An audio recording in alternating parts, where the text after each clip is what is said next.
साथियों, सिंध में चली है रस्म के कोई सर उठा के न चले।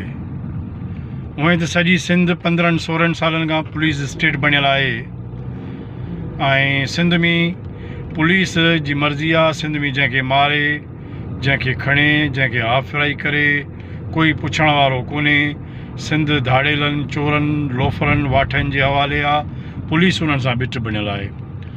नवाब शाह जी पुलिस हिकिड़ो वाक़ियो सरअंजाम ॾिनो आहे। हूअं त नवाब शाह पुलिस जा खोड़ वाक़िया आहिनि, माड़ी जलबाणी खां वेंदे, भंडनि खां वेंदे माड़ी जलबाणीअ ताईं।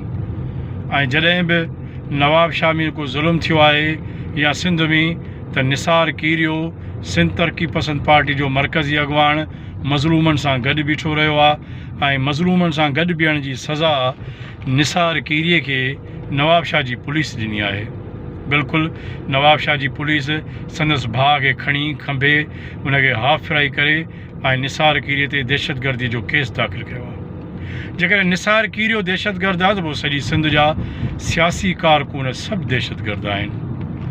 ऐं सम्झां थो त नवाब शाह जे SP खे थोरी बि जेकॾहिं अक़ल हुजे ऐं पाण खे ईमानदार सम्झे थो त वॾेरनि जी वाठागिरीअ खां पासो करणु खपे आहे उनखे। ऐं अदालतूं खां इंसाफ़ जी घुर कयूं था। जेकॾहिं अदालतूं इंसाफ़ कंदियूं त सिंध में मामला बहितर थींदा। निसार कीरियो जे भाउ खे हाफ़राई कंदड़ पुलिस ऑफिसरनि खे मुअत्तल करे उन्हनि खे जेल में विधो वञे। ऐं डॉक्टर कादिर मंगसी साहब खे गुज़ारिश थो कयां त सख़्तु नोटिस वठो।